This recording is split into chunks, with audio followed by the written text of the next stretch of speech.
Recording in 3, 2, 1. Hi, my name is Nujum. This is the finale, hopefully, for the Grand Tournament card review. On your screen, you're seeing 30 cards. Hold on, I'm gonna adjust my mic. Okay, hopefully that wasn't too bad. So I took out the music, because the music turns out to be 20 minutes.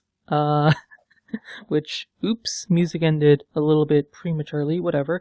Let's go ahead and get started. You guys probably understand the deal. Click on the annotation, see the card you want to see. And hopefully, there we go, Undercity Valiant. Should probably get the character. Hey, Rogue have a new combo card. Combo's a fun mechanic.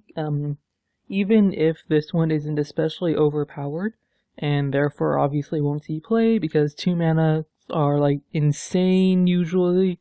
Like, you may as well just play Flame Juggler because he deals 1 damage randomly consistently. You don't need to like coin him out. But it's a cool battle cry. I mean, 1 damage is not useless, definitely.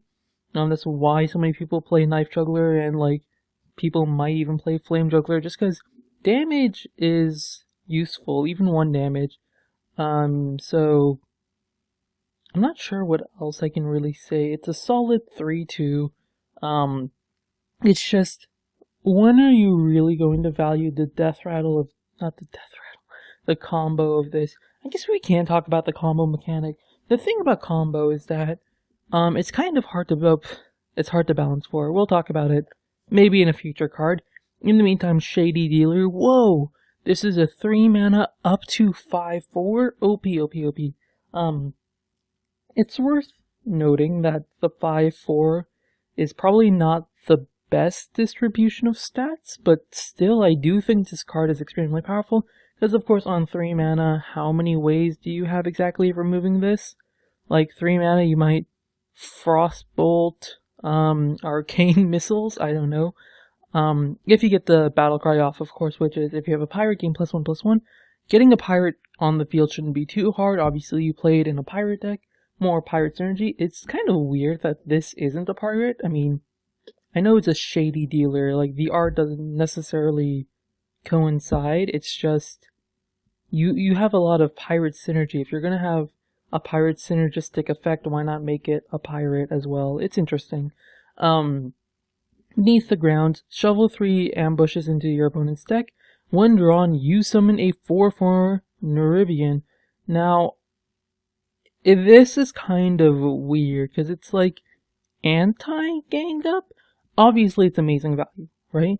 But it's an inconsistent amazing value, which doesn't not have its place, to be honest. Like, this card could very well see competitive play because randomly getting a 4/4 minion doesn't deny draw, I don't think. Getting a 4/4 minion is just so insane.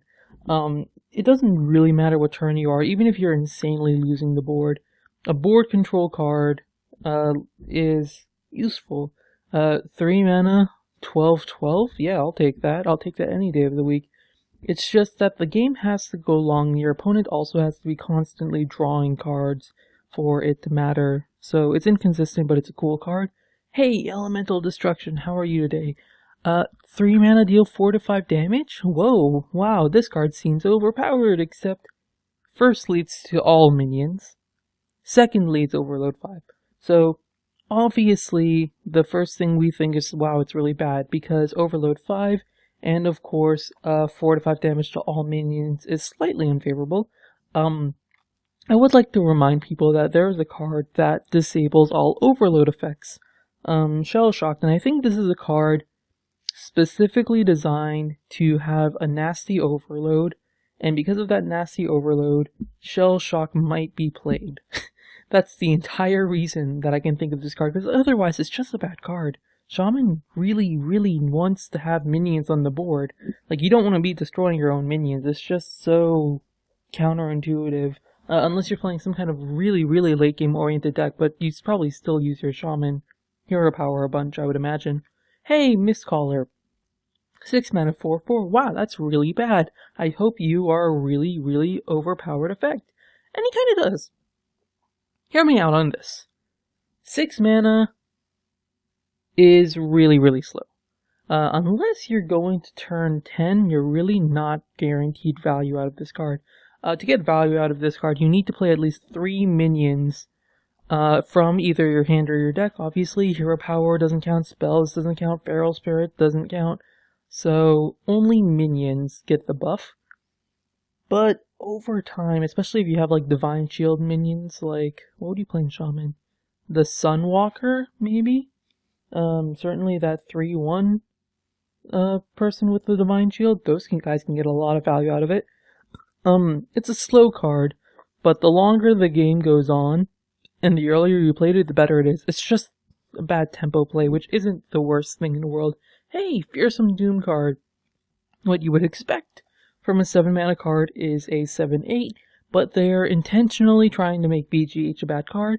They seem to do that with a lot of cards. Like, there's a lot of cards, not just in this set, but in Blackrock Mountain, that seem to dodge BGH just for the intention of showing people, hey, we're dodging BGH. I think Blizzard is trying to use its publicity to its advantage. People don't have to really analyze the card to see it's dodging BGH, because a 7 mana should give you a 7/8 by logic of how the numbers have been working from Yeti to Pit Lord, which we haven't seen, not Pit Lord, but the Pit card that we're going to see soon. Obviously it's a demon, that's great, more late game demons. I love how demons have been so good at making just gigantic minions. Hey, speaking of demons, Tiny Knight of Evil. This is one that a lot of people are going to experiment with, because it's a fairly easy one to get off. 2 mana whenever you discard a card, gain +1/+1, 2 mana, 3/2 demon. So it has all of the demon synergy. You can play Demon Fire, which is a really strong card right now, even though nobody plays it for some reason. I think it's insane, personally. The thing about Tiny Knight of Evil, if you play Soulfire, which is a good card, I weirdly enough, even though it's 4 mana, discard one of your card, 4 mana, discard one of your cards, give your minion +1/+1, suddenly a little bit better. And when you're encouraging this kind of mechanic that discards cards from your hands, it feels bad, but it's a tempo-oriented play, so it's really something that you want to take over the board with, which I can see, because Doomguard is a card you play in very aggressive decks, right? It's a cool mechanic. It will be speeding decks up a little bit at the cost of their hand, which will be interesting to see. Hey, Void Crusher, how you doing? Sorry I had to talk over you a little bit. 6 mana, Inspire, destroy a random minion for each player. I think that includes itself, which is a little bit funky. Yeah, hard removal. Warlock doesn't have hard removal at the moment, so even though you are kind of destroying your own minion, hey, you can put in a Nerubian Egg. You maybe make it like a Death Rattle deck, like Loot Hoarder, Deathlord. Oh gosh, not Deathlord. Don't put Deathlord and Void Crusher in the same deck. That's just really, really risky. But you can it gives you a way to destroy your own minions, which is interesting, and it gives you hard removal for enemy minions, albeit random hard removal, but hard removal all the same, right? This is like something you would definitely want to tap for. So I think it's a great card in design. I don't know how much play it'll see.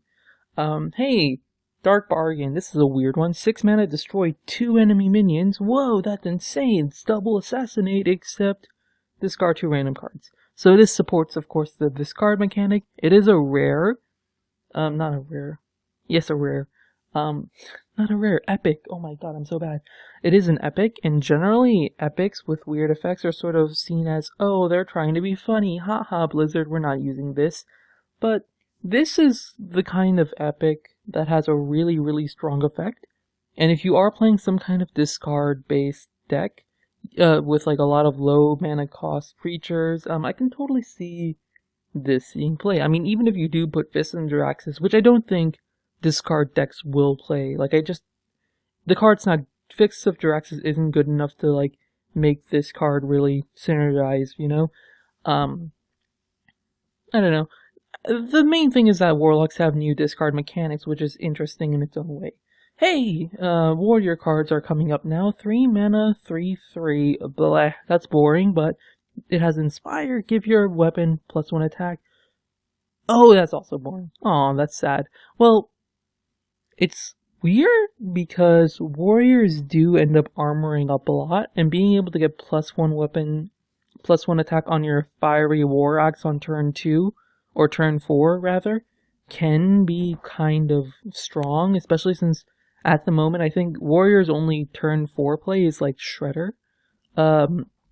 It could also give warrior some incentive to play more weapon-based cards. Like, I made a Face Warrior deck a long time ago that included Gorehowl and had like all of these like weapon buff cards that I could find. Turns out there's not that many weapon buffs, so it's cool to see this card be made.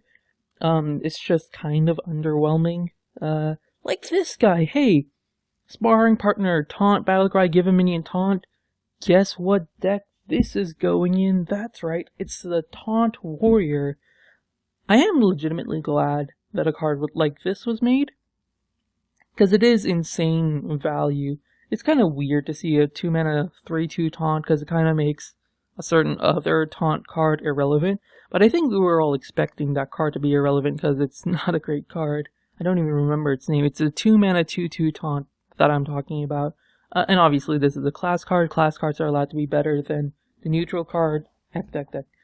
So does sparring partner do anything really important for the taunt deck? Well, it makes bolster, I think is the card, much better. You can include Dr. Boob in your bolster deck, and suddenly you have like a 10/10 and like a 6. Is it +3/+3? I don't actually remember. Oh god, I'm gonna get all my facts wrong. Hey, here's a new card. 4 mana 5/3, also damages minions next to whomever you attack. Interesting control card. Probably not gonna see play, because if you play it on turn 4, you're bad, because it's just gonna get removed fairly easily, if not by a Frostbolt, by an enemy minion. Because here's the thing, if an enemy attacks into you, the damaging minions next to whomever he attacks doesn't go off. And also, it's not too hard to play around this guy, even if you just put up like a Sludge Belcher at the end of your minion chain, you know? It is legitimately like not a terrible card. It just doesn't stack favorably on turn floor. It's just easy to remove is kind of the main problem. Even though it can have a big impact, I'm not expecting it to. It's a cool effect, but honestly kind of useless. I can't imagine a situation where I would put it in my deck. Here's another interesting one. Bone Guard Lieutenant. 2 mana 3/2, Inspire. Gain +1 health. So this was one we were expecting to see. Obviously, it goes against what I've been saying, that hey, if you need Inspire effects have to be good enough that you want to prioritize hero powering, not because of the hero power, but because of the Inspire effect.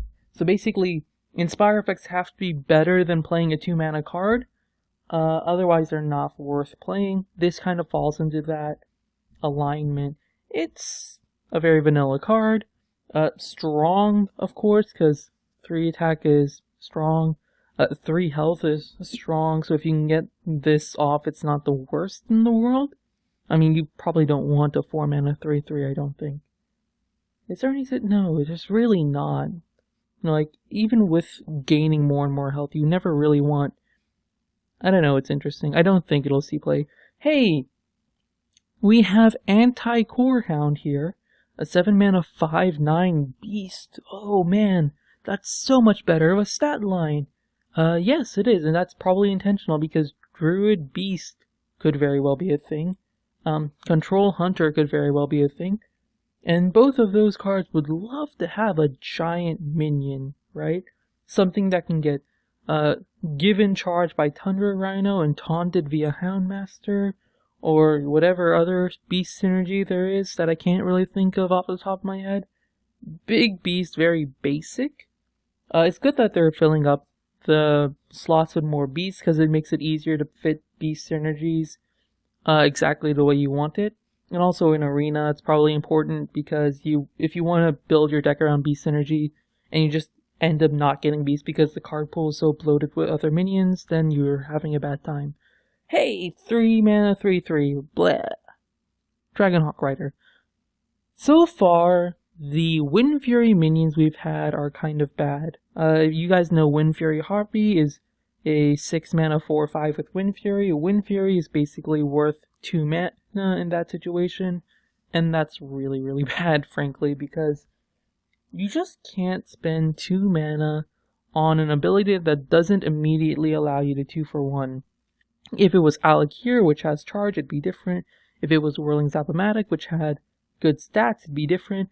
This guy doesn't even have the greatest of stats, and he needs Inspire to gain the Wind Fury, so I'm not expecting much out of him, frankly. Although it is interesting, would you pay 2 mana to gain Wind Fury? Conditionally, maybe? I mean, what if you're Priest, right? Like, you hit something with this, and then you heal it, and then you hit something else with it. You can even, like, Power World Shoot to start it up. That'd be interesting. That'd be an interesting Theorycraft deck. Hey! Cavaldier Raider, how are you? I'm, like, losing my throat. So, every single class now has Floating Watcher. Does this mean anything significant? Well, do you think any other class can really take advantage of Floating Watcher if it was in their deck? Not really. Floating Watcher is a card that kind of fell out of favor after a while, very surprisingly to everyone, I think. At first it was like, oh my god, this card can be insane, it has so much growth potential, you know, every single turn +2/+2, that's insane, you have to deal with it immediately. But as time went on, people started to really recognize the tempo game more and more. It sort of has taken dominance over everything. Even like my review is very tempo oriented. So 5 mana 4/4 probably not going to see a lot of play because unfortunately it's just not the best. Pit Fighter, that was the name of the card. I was thinking Pit Lord before, but no, it's Pit Fighter. Hey, it's a new Yeti, right? Or whatever. 5 mana 5/6. Uninteresting. There's, unfortunately, with a lot of these cards that were released very last minute, they happen to be uninteresting. Hey, they wanted to build up the hype train, you know, and now they knock it down with this. This is ultimately fine, right? Card's not bad. If you're just starting out in the game, you get Pit Fighter, you might not be the saddest person in the world, because Pit Fighter, you can throw into any deck and probably be happy with it, you know? Solid value card. Not even value card, really, but just, it sets the bar for every other card in the game, and that's great. It's good to have something in the common slot, I guess. Hey, Refreshment Vendor, Battlecry, restore 4 health to each hero, 4 mana 3/5. So what is this card aiming to do? Well, it's very obvious. This card is aiming to stall out games, which is why you would want to restore health to each hero. Like, imagine if Antique Healbot was like a 5 mana restore 8 health to both heroes. In a control matchup, would that matter? No. In a control versus aggro matchup, would that matter? Hell yes.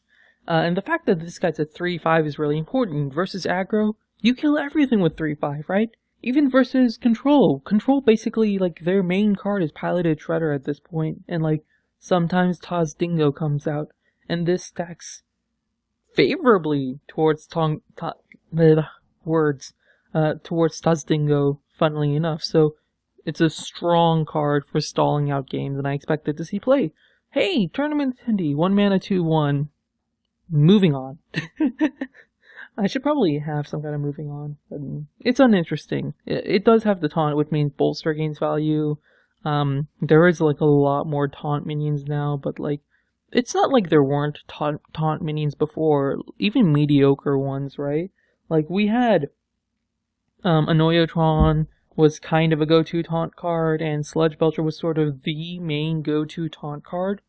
And then after that, there was like a list of kind of meh taunts cards, which Taz Dingo was kind of a part of, but not really. There were like, now there's like a lot more taunts that are still so meh, just because they have low health values, and it's like, really, what are you gonna block with this guy that wouldn't have just gotten blocked by the 1/2 taunt, you know? It's a weird card. I'm not really sure why they made it, to be honest, because it doesn't push anything. Hey, this pushes something. 4 mana 2/6, Frigid Snowball. Oh, look at the little rat. He looks gross as heck. But spell damage +1, so thinking about the card, what cards with spell damage have in common is that they usually have very high health values, right? Archmage is 4/7 for like 6, I think. This card is a 2/6, so it has a much better base stat line in comparison to Archmage. The spell damage is possibly useful. It survives for a long time, so you can probably get some value out of that. 2 attack isn't the worst, gets rid of a lot of stuff.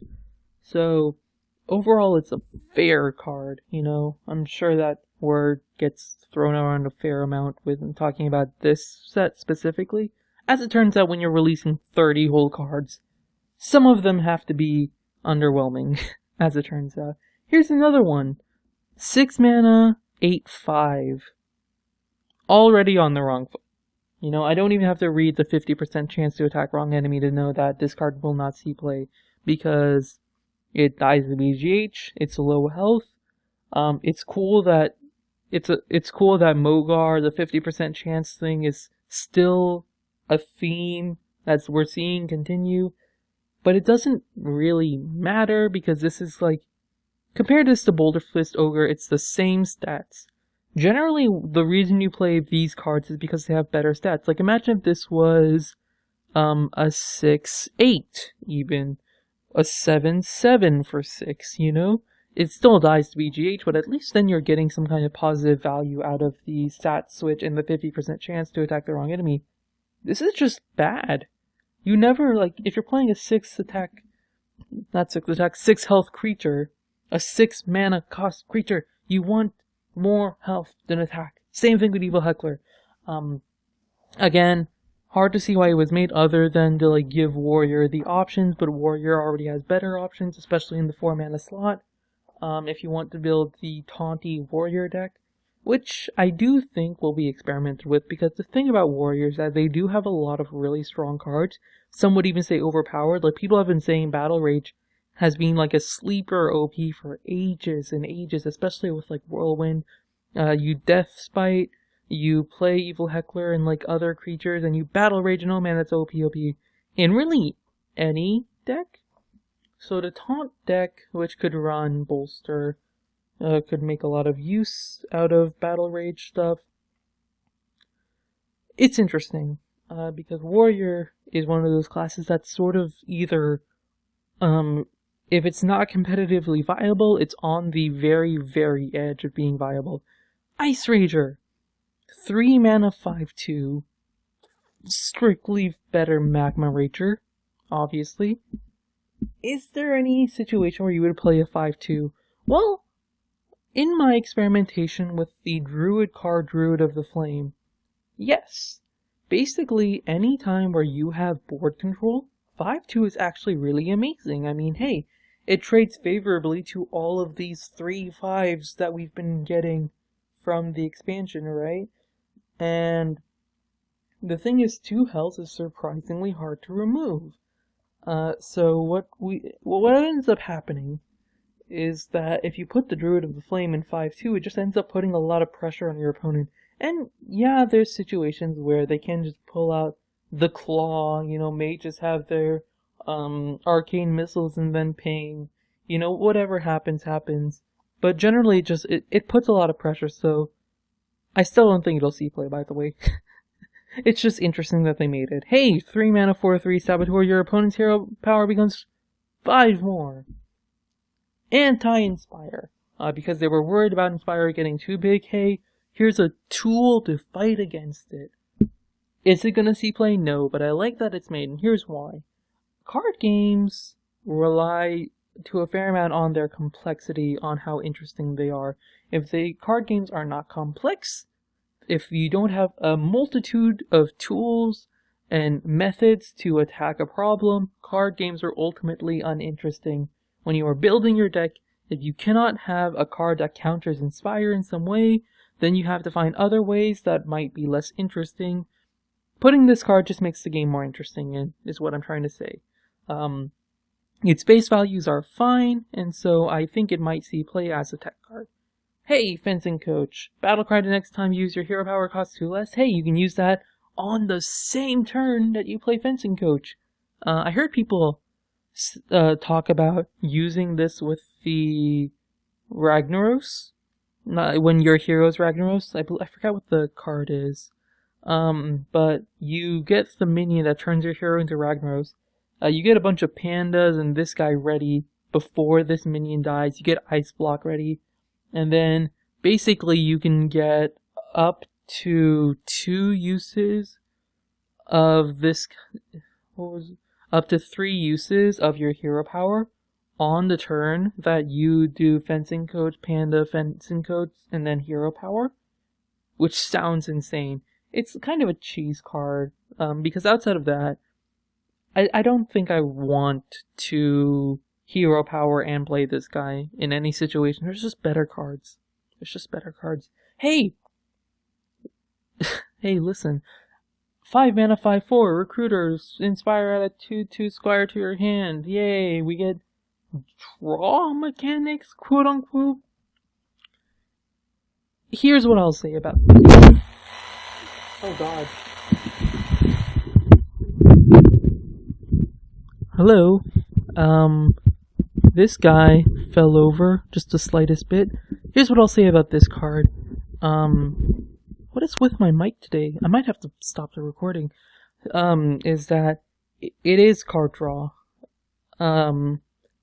It's just a really awkward card draw because you know the minion you're getting is bad, quote unquote, because 2 mana, 2/2 squire is kind of meh. But if you think about it, like, hey, you're constantly getting an amount of fuel when you're hero powering. Cool card, I guess. It's awkward. 6 mana, 6/5 slideshow.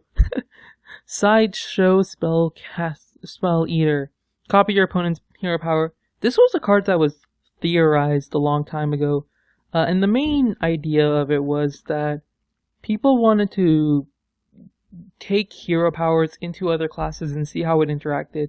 What if Warrior had the rogue hero power? What if Mage had the utility of the Shaman hero power, right? And in practice, that's not quite practical, but it's wacky and interesting and fun, and that's all we ever care about in video games, right? No one cares about winning. Come on, it's all about what's the craziest situation you can come up with. Can you steal the rogue hero power as Warrior? Might not help you at all, but it'll at least be interesting, right? Twilight Guardian. So yesterday we had a 2/4 taunt for 2 mana. Today we have a 3/6 taunt for 4 mana, which is a strictly better Ascension Shieldmaster if you can get the battle cry off. If you can't, whoops, whatever, you still have a 2/6, which is fine. Fights aggro very well. You put it in your dragon deck. It'll proc your other dragon synergies, which is nice. I'm kind of scared with how many dragons we're getting now, because people might not realize it, but getting 2 dragons is 4 cards in a deck.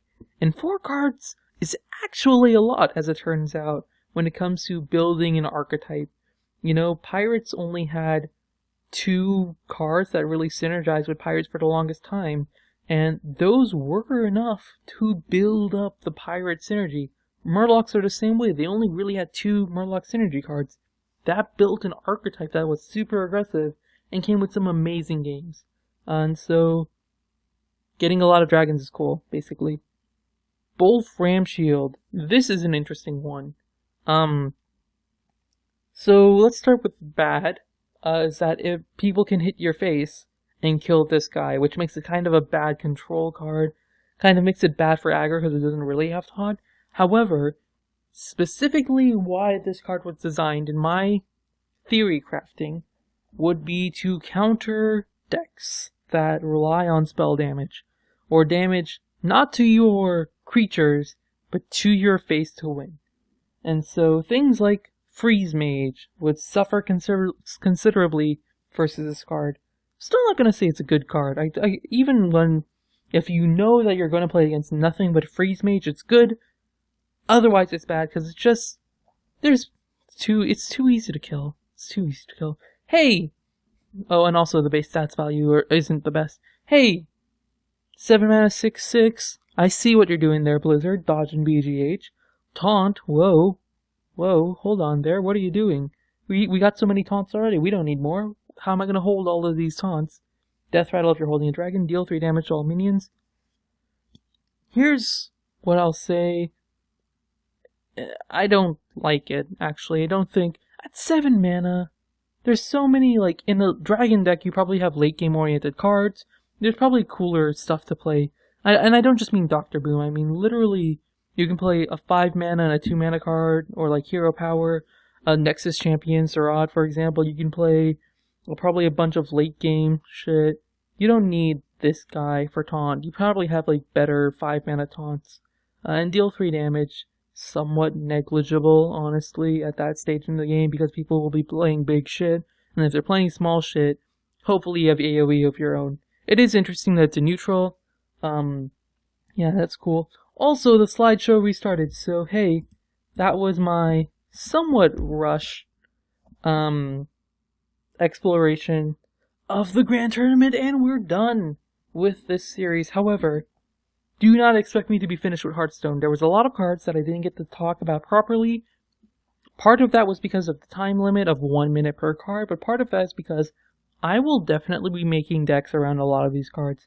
So, stick with us, stick with the channel for a while. When this expansion comes out, you can definitely expect me to be playing some wacky stuff, exploring some of the synergies in Hearthstone, and really seeing what kind of fun we can have with the decks. With some of the new cards. I'm glad to see overall how much they're pushing new archetypes with this one. With Blackrock Mountain, it felt like they were just kind of like, what deck doesn't seem the best right now? Here's a card for it, Is Tempo Mage good right now? It's okay, we'll give it. Flame Waker, oh god, now Tempo Mage is OP. So, I'm glad to see that they're just buffing up things like mid-range Max Control Hunter, Block and Load is a card. I'm glad to see that in this expansion. I'm really looking forward to playing the actual game.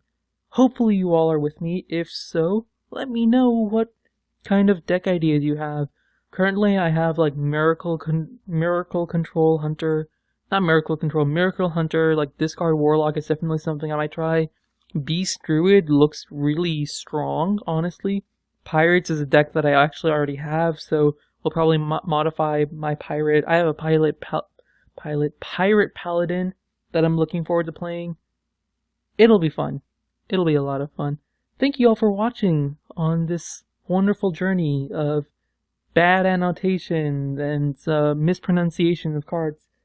Stick around in the future. We're going to explore a lot more. Like, subscribe. I'll see you guys in my next video.